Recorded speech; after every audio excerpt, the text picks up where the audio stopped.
Merci Frédéric.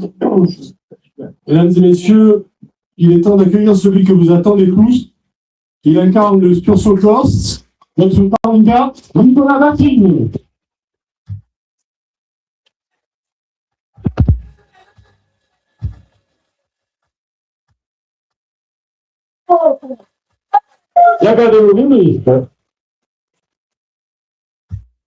Bom, ringraziamo a tutti di seguire stasera.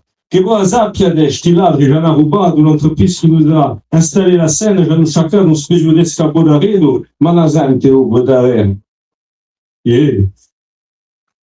Alors, mesdames, messieurs, chers amis, cari vastiaci, alors avant toute chose, je veux vous dire merci du fond du cœur au nom de toute notre liste, de notre équipe de campagne.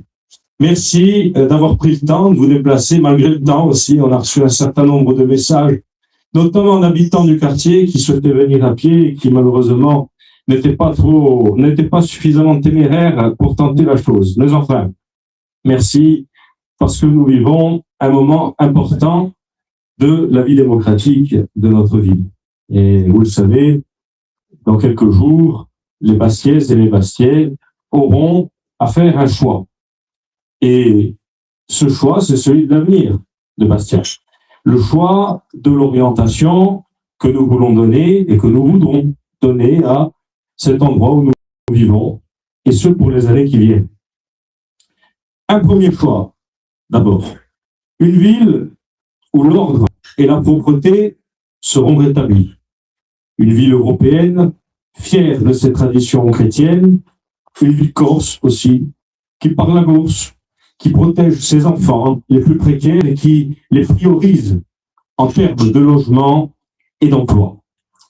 Ou bien une ville abandonnée, organisée tout autour de la vie des bobos de gauche et de leurs vernissages, de leurs expos d'art contemporain, ouverte aux quatre vents de l'immigration massive renommée communauté de destin, à l'islamisation qualifiée d'ouverture sur la Méditerranée, à la banlieusisation et son lot d'agressions quotidiennes, à l'écrasement socialiste et à la hausse permanente des impôts et des frais de fonctionnement. Votre présence ici, ce soir, montre une chose simple. Le choix que nous faisons, soucieux de rester libres et souverains chez nous, c'est le premier.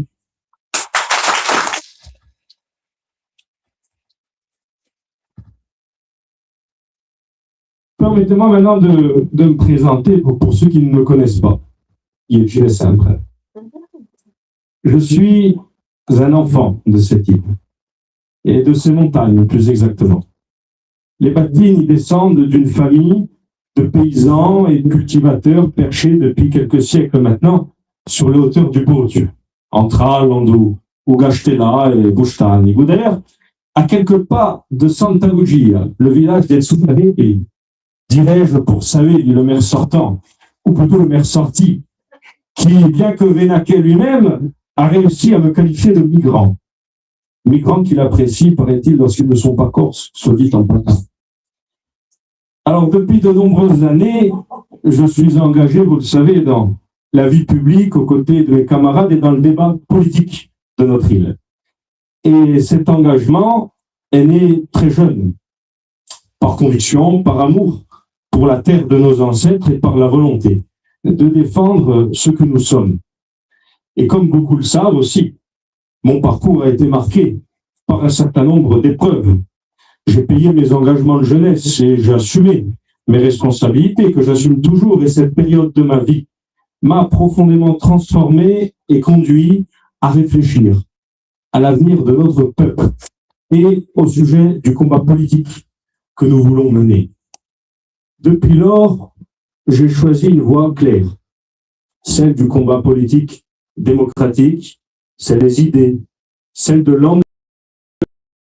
l'engagement public, et j'ai surtout compris me corse se devait de prendre en compte l'invasion migratoire qui déferle sur l'Europe tout entière, sur la France et par conséquent sur la Corse.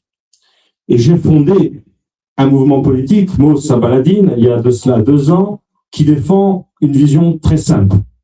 Une Corse fidèle à son identité, à ses racines, à sa culture et capable de protéger son peuple dans un monde qui change.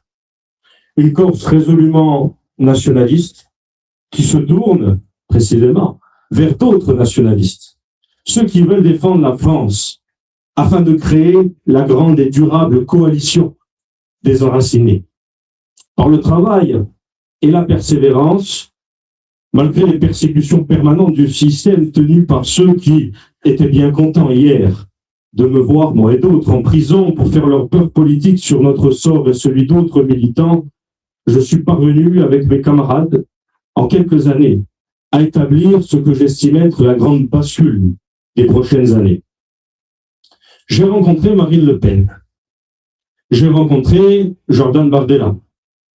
J'aurais dit, un péril commun nous menace, c'est l'immigration massive qui fera de nos pays européens des califats, écrasant pour toujours nos cultures et notre civilisation. Le gauchisme, la colonne intérieure de ceux qui haïssent leur propre héritage et qui n'ont de cesse d'œuvrer à sa destruction.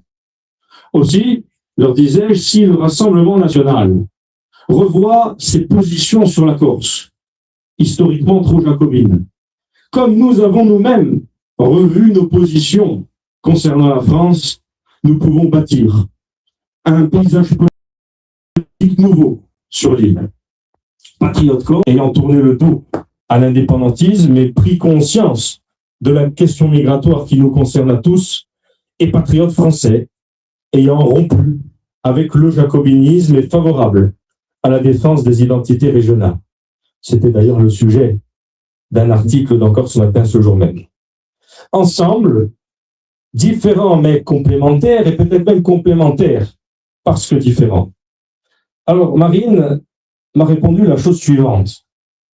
Je suis bretonne, ma sœur s'appelle Yann, ma fille Jeanne, une de mes nièces Nolwenn, j'ai enterré mon père dans son village natal, en Bretagne, à la Trinité-sur-Mer, au son des cornemuses de nos ancêtres celtes.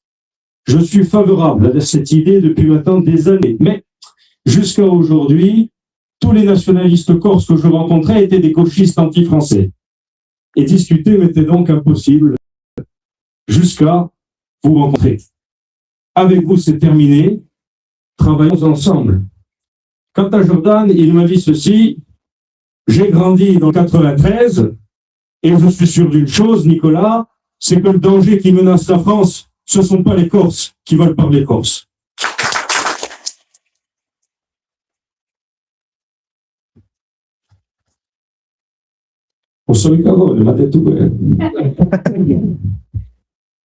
De ces discussions est née l'Union des Badrios, que nous représentons ici à Bastia et que représente François Filoni, notre ami à Ajaccio, et Michel Tchouk, notre ami également à Porto Vecchio, qui vient d'annoncer récemment le fait de la présentation de sa liste. À la tête de la liste Pau-Boulot-Guiwachti, j'ai décidé de porter ce combat ici dans notre ville, installé pour ce qui me concerne depuis une demi-douzaine d'années, à mes 26 ans, pour être précis. J'y ai fondé ma famille, mes enfants y sont scolarisés, et je vis moi-même ici, dans les quartiers sud à Montésor. Alors j'ai décidé, avec mes amis, de structurer cette démarche parce que Bastia mérite bien mieux que cela. Bastia mérite une municipalité qui défend les Corses et les nationaux qui y habitent, son identité, et qui agit concrètement pour la sécurité en faisant rentrer dans le rang la racaille qui commence à proliférer. Philippe l'évoquait précédemment. C'est autour de cette volonté que nous avons réuni bien au-delà de Moussa Baladine et du Rassemblement national. Je pense notamment à Valérie, à Philippe, et je pense qu'ils sont passés, comme ils l'ont dit d'ailleurs, par reconquête, mais il faut dire que la liste menée à la dernière seconde par l'estimable Jean-Michel Lambert, représentant de Reconquête, ne rigolez pas, s'il vous plaît, ne rigolez pas. Donc vous en avez de ça. Lui, qui compte peut-être faire, il faut le dire, un peu plus que le 0,98% qu'il a recueillis aux dernières législatives compte moins de membres de Reconquête que notre propre liste, c'est dire. Et je n'ai pas été, mea culpa, assez généreux à son égard, en ce que nous lui avons proposé pourtant l'année dernière la 7e place. Il n'en a pas voulu, argumentant qu'il méritait mieux. Et du haut de ces 121 voix, soit 1% réalisés sur la ville en juin 2024, nous pensions que cela lui suffirait. Bon, apparemment pas. Et peut-être voulait-il conduire cette liste d'ailleurs. Mais bien soit, l'union est faite malgré tout. Moussa Baladine et le Rassemblement national représentent à tous les deux 4000 électeurs, soit 30% des suffrages exprimés aux dernières législatives de 2024. Notre potentiel est certain. Même, il est vrai, si cette élection est bien différente. Et je vous invite malgré tout, mes amis, à en être bien conscients. Nous avons la force et le courage pour mettre à mal l'homme qui contrôle à la fois la mairie, la CAB, les circonscriptions sénatoriales et législatives, la CC, ainsi que la CDC. Même tout le pouvoir qui concentre entre ses mains ne sera pas en mesure de faire barrage à notre démarche. Dimanche 15 mars, dites-le à Bruschini, l'ancien légionnaire, formez la ligne, sonnez la charge et frappons fort.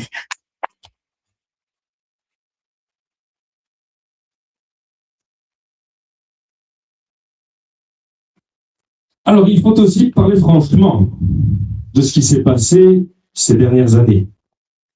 Lorsque Gilles Simeoni est arrivé au pouvoir, beaucoup de Corses ont voulu sincèrement y croire, et pour te dire, moi le premier. Beaucoup, pas tous dans cette salle, j'entends quelques plaintes, mais beaucoup de Corses ont pensé qu'une nouvelle page s'ouvrait pour notre île. Il incarnait alors, pour une partie du peuple corse, l'espoir d'une Corse fidèle à elle-même, une Corse qui défend son identité, une Corse qui protège son peuple, une Corse qui assume son histoire et son profond. Cet espoir a été puissant. Et c'est sur cet espoir que Gilles Simeoni a été porté au pouvoir. Mais une fois installé aux responsabilités, progressivement, de mois en mois et d'année en année, chacun a pu constater le terrible décalage. Car au lieu de défendre cette ligne d'enracinement et de protection, il a multiplié les positions qui ont profondément choqué une grande partie de l'opinion en Corse. Il s'est déclaré favorable à SOS Méditerranée, une organisation dont l'action dans la crise migratoire fait l'objet de très vives controverses. C'est le moins qu'on puisse dire, quand un certain nombre d'observateurs les qualifient de trafiquants d'êtres humains. Il s'est montré ouvert à l'accueil de navires comme l'Aquarius ou l'Ocean Viking, alors même que ces questions touchent à l'équilibre démographique, social et économique de nos territoires. Beaucoup de Corses ont alors eu le sentiment que l'île pourrait devenir, malgré elle, un point d'attraction supplémentaire dans une crise migratoire déjà immense pour l'Europe. Dans le même temps, la majorité territoriale et sa déclinaison municipale a multiplié les signaux d'alignement avec certaines causes sociétales venues du continent, notamment à travers le soutien apporté à la Gay Pride de Bastia et plus largement à des mouvements idéologiques que beaucoup ici considèrent à raison comme étrangers à la culture profonde de notre peuple. Et comme si ça ne suffisait pas, Gilles Simeoni a également choisi de parrainer Jean-Luc Mélenchon lors de l'élection présidentielle de 2022. Un choix politique lourd de sens qui a surpris et interrogé nombre de ses électeurs. Tout cela, finalement, après avoir lui-même quitté la mairie de Bastia en 2015, laissant derrière lui un mandat interrompu. Mes amis, la question n'est pas la polémique. La question est simple. Les Bastiais ont-ils été fidèles à leurs paroles? Oui. Mais ceux qui ont été élus ont-ils été fidèles à l'espoir qui les a portés? C'est à chacun d'en juger. Dans une démocratie, la réponse appartient toujours au peuple. Et lorsque le peuple estime qu'un mandat n'a pas été à la hauteur des attentes qu'il avait suscitées, il dispose d'un instrument simple, pacifique et puissant. Le vote. C'est par le vote que le peuple souverain parle. C'est par le vote qu'il rappelle à ceux qui gouvernent qu'ils ne sont que les dépositaires d'une confiance passagère. Et c'est par le vote que les Bastiais pourront, s'ils le souhaitent, adresser ce que nous appelons la note populaire, la sanction démocratique. Non pas par colère, mais par exigence, et non pas pour détruire, mais pour redresser. Parce que Bastia mérite une municipalité fidèle à son peuple, et par la voix du peuple bastien, ou Pablo Diawashkia, doit devenir la seule boussole de cette ville, le vote pour apprendre à ceux qui s'assiedent sur le peuple, que le peuple, il pique.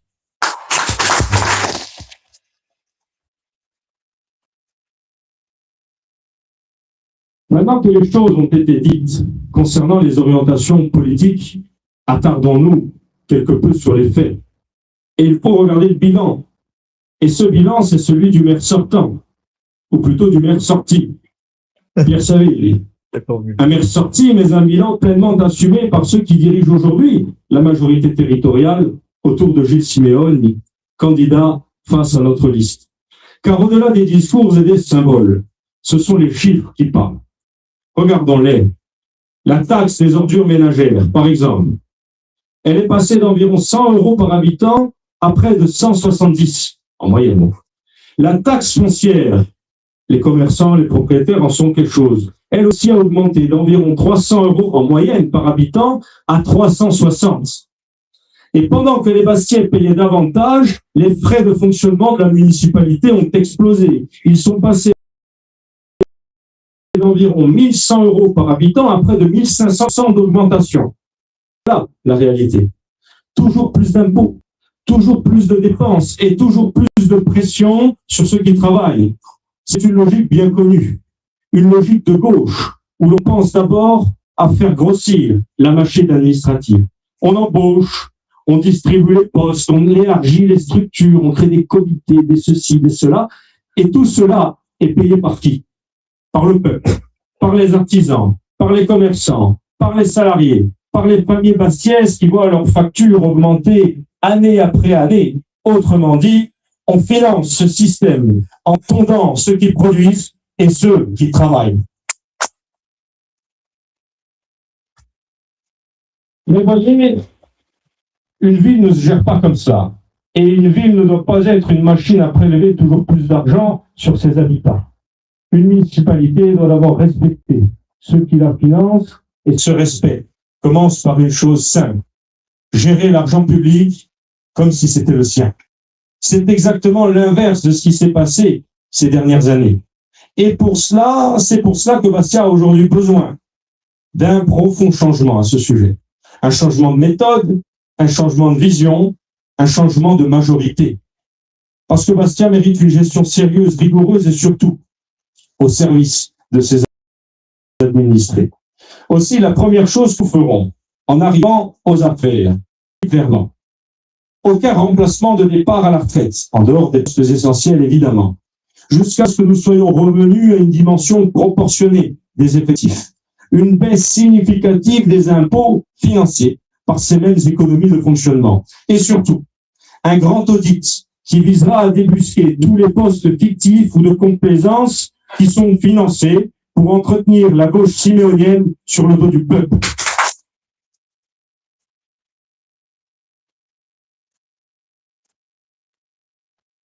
Mes chers amis, je veux maintenant parler d'une réalité que beaucoup connaissent ici et que certains préfèrent taire. Certains, c'est-à-dire la totalité de nos adversaires. À Bastia, et si on a bien compris tout le monde. À Bastia, et particulièrement dans les quartiers sud où je vis moi-même et où vivent les 2 tiers de notre liste, il y a beaucoup de familles corses qui vivent dans la précarité. Des travailleurs modestes, des jeunes qui n'arrivent pas à se loger, des familles entières qui attendent des années pour obtenir un logement. Et pendant ce temps-là, ils voient parfois des appartements se libérer dans les HLM de suite occupés par qui? Ben, vous le savez. Et cela crée un sentiment d'injustice profond, un sentiment d'abandon.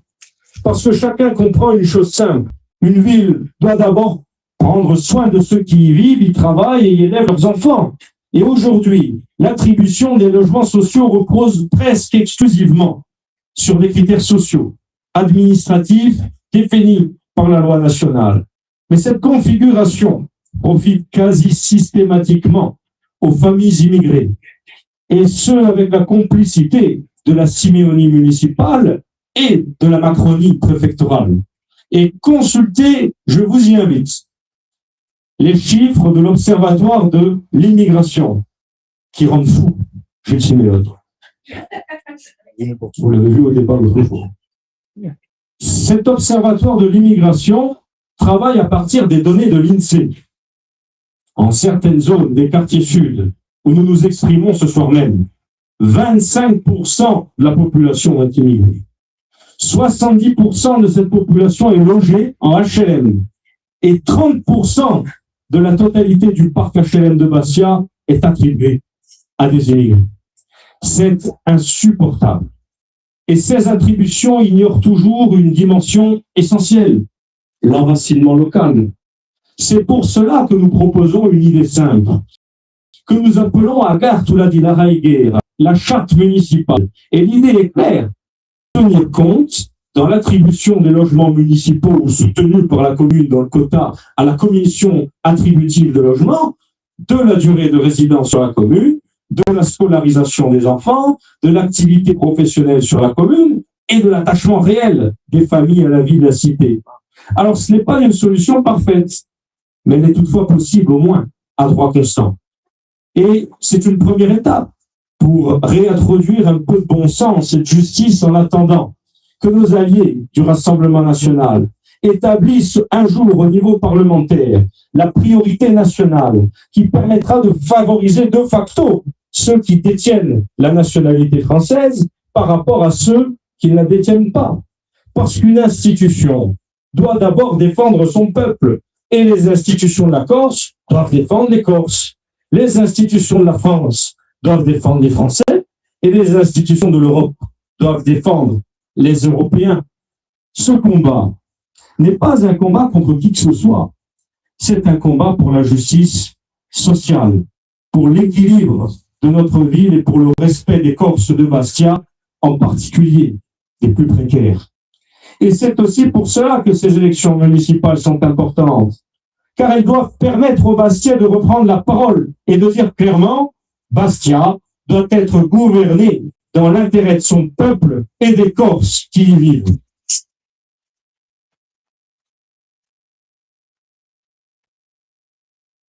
Parlons maintenant d'un sujet qui revient de façon récurrente, de partout, dans chaque quartier, dans chaque discussion entre habitants. La sécurité. Alors, on nous répond souvent avec des tableaux, avec des statistiques, avec des courbes. On nous dit, les chiffres ne montrent pas d'explosion de l'insécurité. Peut-être. Mais il y a une chose que les chiffres ne mesurent pas.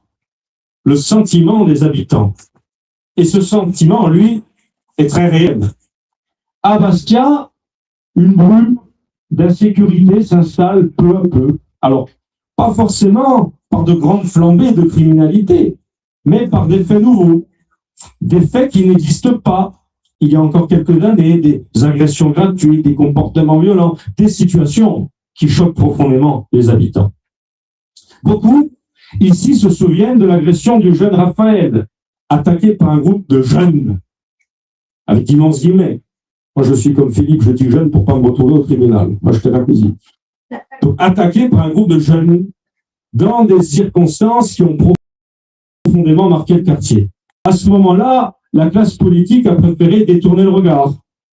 D'aucuns ont préféré se taire. Mais nous étions là. Nous étions présents aux côtés du jeune Raphaël et de sa famille, le rassemblement à Paseno. Parce que lorsqu'un enfant de Bastia est agressé dans ce genre de contexte, toute la ville devrait se tenir debout à ses côtés.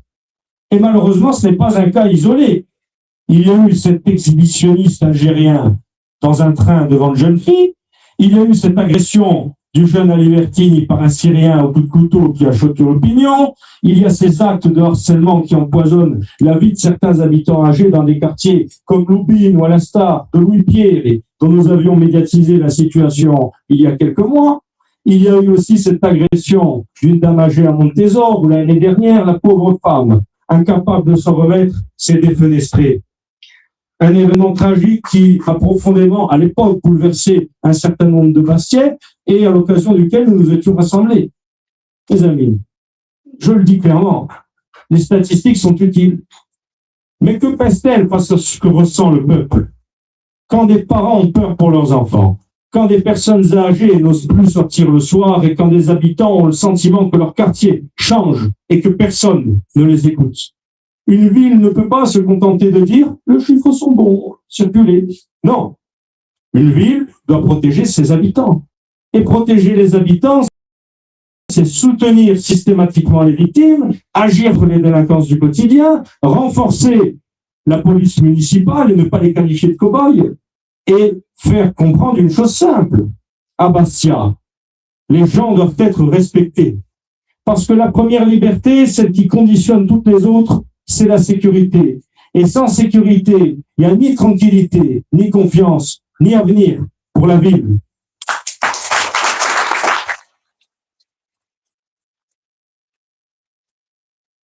Alors, face à cette situation, il est évident qu'il ne suffit pas de commenter les faits. Il faut agir. Et nous avons des positions et des propositions très claires. D'abord, nous voulons ramener la présence de l'État et de la sécurité au quartier, au cœur des quartiers.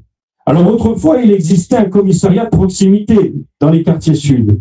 Aujourd'hui, ces quartiers, Lobine, Montésor, Paleseno, Aliane, rassemblent des milliers d'habitants et pourtant la présence policière permanente y est insuffisante, sinon inexistante. Nous proposons donc la création d'un commissariat permanent dans les quartiers sud, à Lobine ou à Montésor, mais afin de rétablir une présence policière quotidienne, visible et dissuasive. Parce que la sécurité commence par une chose très simple. La présence des forces de l'ordre sur le terrain et ensuite les capacités d'action de la ville. C'est pourquoi nous proposons la création de brigades municipales d'intervention sur le modèle de ce qui existe déjà dans un certain nombre de villes sur le continent, telles que Béziers. Une brigade mobile formée, capable d'intervenir rapidement sur les lieux de trouble, sur les incivilités répétées et sur les nuisances qui empoisonnent la vie des habitants. Parallèlement, nous voulons doubler les effectifs de la même police municipale. Parce qu'une ville de la taille de Bastia, deuxième ville de Corse, ne peut pas assurer la tranquillité de ses habitants avec des moyens aussi limités que celui d'une vingtaine de fonctionnaires.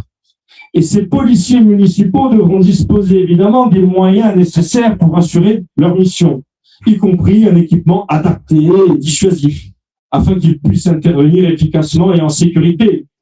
Et non, Gilles, ce n'est pas jouer au cow-boy que de permettre à la police municipale, composée de professionnels, pas de clowns, de protéger les administrés et, cas échéant, de se protéger elle-même. Alors la sécurité n'est pas une question idéologique. Quand une ville protège ses habitants, les familles vivent mieux, les commerçants travaillent mieux, les quartiers respirent, les gens peuvent investir. Et quand une ville laisse s'installer le désordre, c'est toute la société qui se fragilise. Or, nous voulons une ville qui protège, une ville qui soutient les victimes, où chacun peut vivre tranquillement, parce que la sécurité n'est pas un luxe, c'est la première des libertés. Une liberté dont sont désormais privés, de plus en plus souvent, les plus petits d'entre nous, mères célibataires et personnes âgées, je veux leur rendre.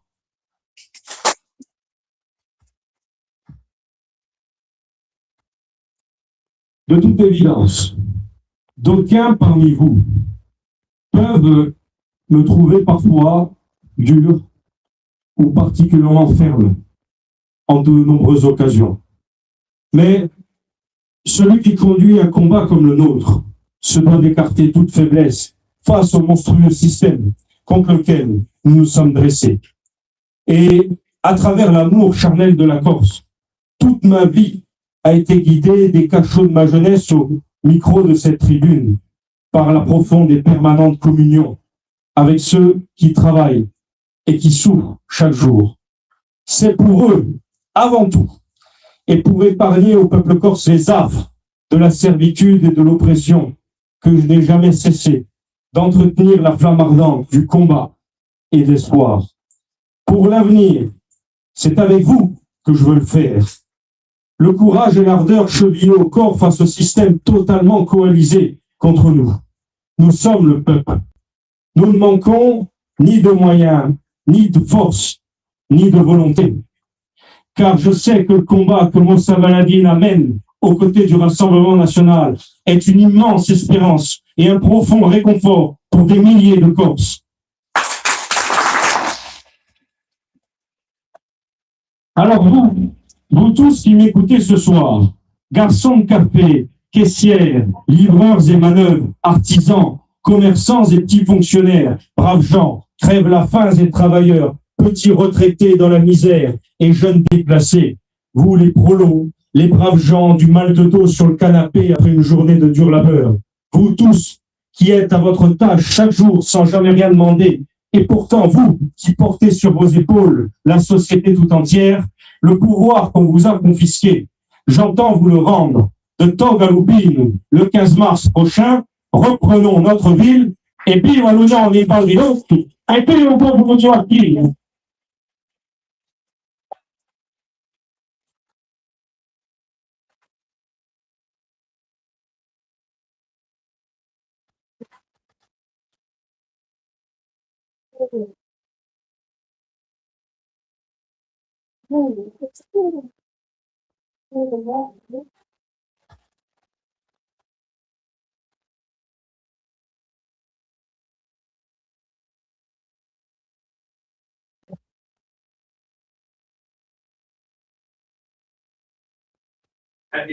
Ça, c'est pris.